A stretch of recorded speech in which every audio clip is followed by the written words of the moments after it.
ஒரு கம்யூனிஸ்ட் தீகா காரனுக்கும் ஒரு ஆர்எஸ்எஸ் காரனுக்கும் என்ன வித்தியாசம்? ரெண்டு பேருமே அநீதி நடப்பதை விரும்ப மாட்டான்.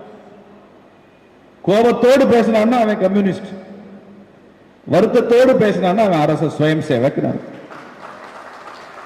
ஒரு ஊர்ல தீண்டாமை இருக்குன்னு வச்சுங்க, ஒரு கோவிலுக்குள்ள பட்டியல் சமுதாய மக்களை அனுமதிக்கிறது இல்லை, அப்படி இருக்குன்னு வச்சுக்குவோம்.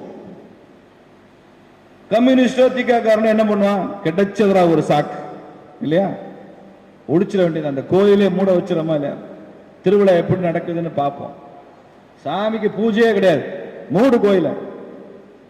உரிமை இல்லை, அந்த இடத்துல எதுவும் வேண்டாம்.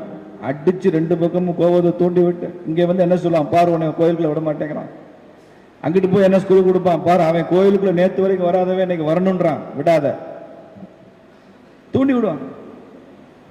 அதே ஊர்ல இருக்கிற ஒரு ஆர்எஸ்எஸ் இயக்கம் சுயம் சேவக் என்ன பண்ணுவான்?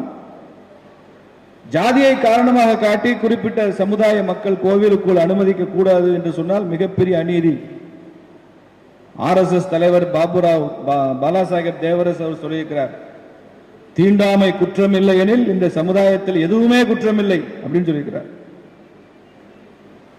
அப்ப அதை சரி செய்வது எப்படி என்பதை வருத்தத்தோடு அணுகுவான். இதை சரி செய்யணும், கோயில் பூஜை நடக்கணும், கோயில் முறைகள் நடக்கணும், இவங்க உள்ள போகணும், இவங்களுக்கு அந்த உரிமை இருக்கணும், தீண்டாமை இருக்கக்கூடாது.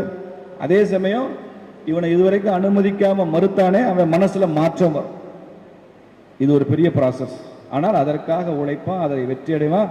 அப்படி வெற்றி அடைந்த சம்பவங்கள் ஆயிரக்கணக்கில் தமிழ்நாட்டில் இருக்கிறது.